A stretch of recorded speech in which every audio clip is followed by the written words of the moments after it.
চট্টগ্রামে kindergarten education অ্যাসোসিয়েশনের বৃত্তিপ্রাপ্ত শিক্ষার্থীদের সংবর্ধনা, সাংস্কৃতিক ও পুরস্কার বিতরণী অনুষ্ঠানের আয়োজন করা হয়েছে। শনিবার চান্দারপাড়া নূরমহল সেন্টারে এ অনুষ্ঠানের আয়োজন করা হয়। এতে সভাপতিত্ব করেন কিন্ডারগার্টেন এডুকেশন অ্যাসোসিয়েশনের মহাসচিব অধ্যাপক সৈয়দ হাফেজ আহমেদ। প্রধান অতিথি হিসেবে উপস্থিত ছিলেন চট্টগ্রাম সিটি কর্পোরেশনের ওয়ার্ড কাউন্সিলর মোহাম্মদ আব্দুল মান্নান। সংবর্ধিত অতিথি হিসেবে উপস্থিত ছিলেন চট্টগ্রাম নারী ও শিশু নির্যাতন দমন ট্রাইব্যুনালের special PP SHM Habibur Rahman Azad সহ কিন্ডারগার্টেন এডুকেশন অ্যাসোসিয়েশনের কর্মকর্তারা। সম্মানিত সভাপতি, সকলের শিক্ষক যারা আছেন তাদেরকে আমাদের ছেলে মেয়েদের সেভাবেই শিক্ষিত গড়ে তুলতে হবে এবং বিশেষ করে আমাদের মারা যারা আছেন, অভিভাবকরা যারা আছেন তাদের প্রতি বিনীত অনুরোধ থাকবে, আপনারা আপনার সন্তান তার মতো এবং শিক্ষকের কথা মতো সে স্কুলে যাবে এবং পাঠ শিক্ষা গ্রহণ করার জন্য আগ্রহী হবে, সে অটোমেটিক্যালি সে রেজাল্ট ভালো করবে।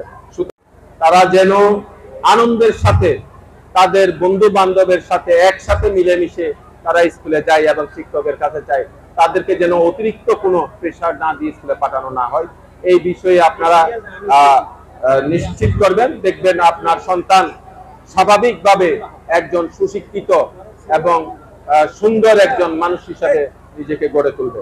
শিক্ষক, প্রভাষক কলেজে চাকরি করে, আমার স্কুলে, আমাদের আশেপাশে স্কুলে চাকরি করে এমনও অনেক পেশাদারী যারা আজকে প্রতিষ্ঠিত সম্মাননা পেয়েছেন, তারা বড় হয়েছেন।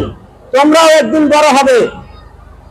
আজকে যারা ক্রেশ নিচ্ছ তাদের জন্য সিলেবাস হয়ে গেছে, সিলেবাস আজকেও নিতে পারবা।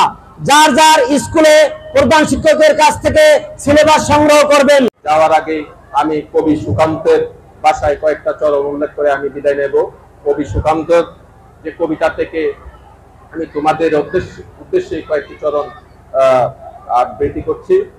তোমরা এসেছো ভেঙেছ অন্ধকার, তোমরা এসেছো বই করি না কোয়ার, পায়ের স্পর্শে নেক কেটে যাবে, উজ্জ্বল রুদ্র ছড়িয়ে পড়বে বহুদূর বহুদূর।